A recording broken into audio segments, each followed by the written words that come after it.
everybody, my name is Pedro. I am happy to be here as part of this contest.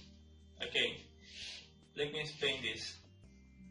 In our country arrives a great amount of equipment that has in very good condition the mechanical components, but in the electronics don't happen the same many times. So that opens a great and interesting opportunity to develop new systems using automation, embedded systems, and digital design. And we want to demonstrate that.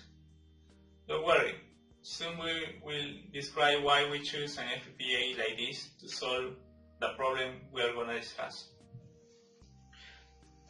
In this project we have an offset printer that has 88 engine or motors and their drivers, okay?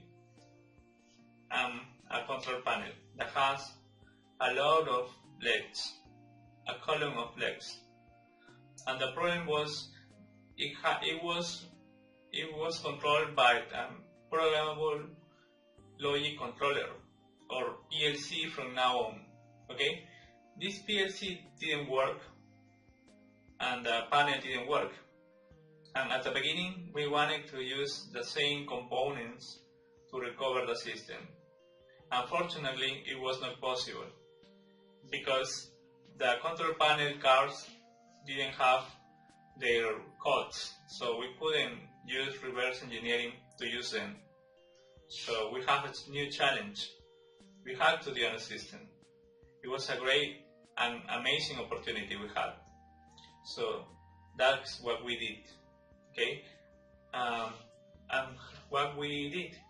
Okay, this new system had a lot of legs, column of legs, a lot of motors, stepper motors, and we have to control them by a control panel. For the control panel we use an FPGA. Why we choose an FPGA? Because an FPGA comes with a lot of GPIO, and even that we have to do some circuits to use them effectively. Okay, we use registers, external registers, and that gave us the task to develop a controller for them. In BCDL, we had to do it. Okay, what we did, in order to avoid cables, a lot of wiring, we use this module, a Bluetooth module, and the communication between an FPGA and the driver was between these modules. Okay, these modules were connected to the FPGA, and the FPGA controlled the drivers that were based in Arduino. Arduino had the task to control the engine, the motors or the drivers. Okay, so they control the motors. These stepper motors have their position controlled by the control panel. Okay, the control panel had columns of legs. This column of legs allowed us to change the position of each motor. Okay, so 2 push buttons per column choose the position of each motor. Okay, so the communication was through Bluetooth. The FPGA had to control the control panel that was made by many legs, by many push buttons, okay, and many registers, because one of the first problems we faced was GPIO. Even the FPGA comes with a lot of GPIO. As you can see, well, it's very small here, but we have a lot of GPIO. Okay, in our first version we use this FPGA, and this one that we have here has more advantages compared to that one.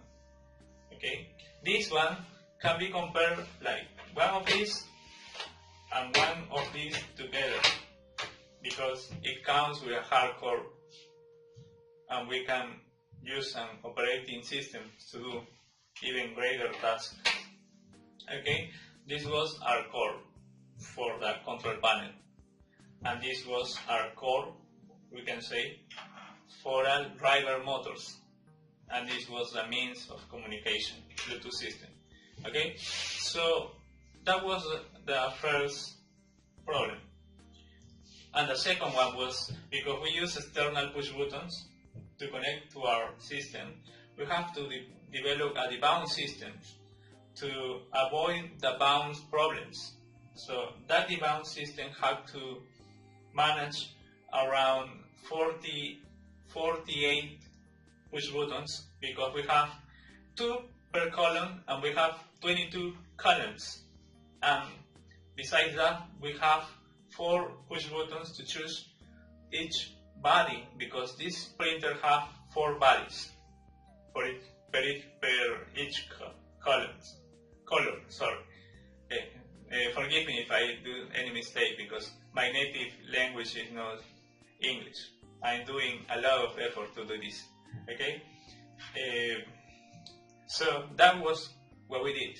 So we developed a new project, a new system based in the FPGA, because we wanted to do parallelism, and we wanted to have a lot of the FPGA working at the same time.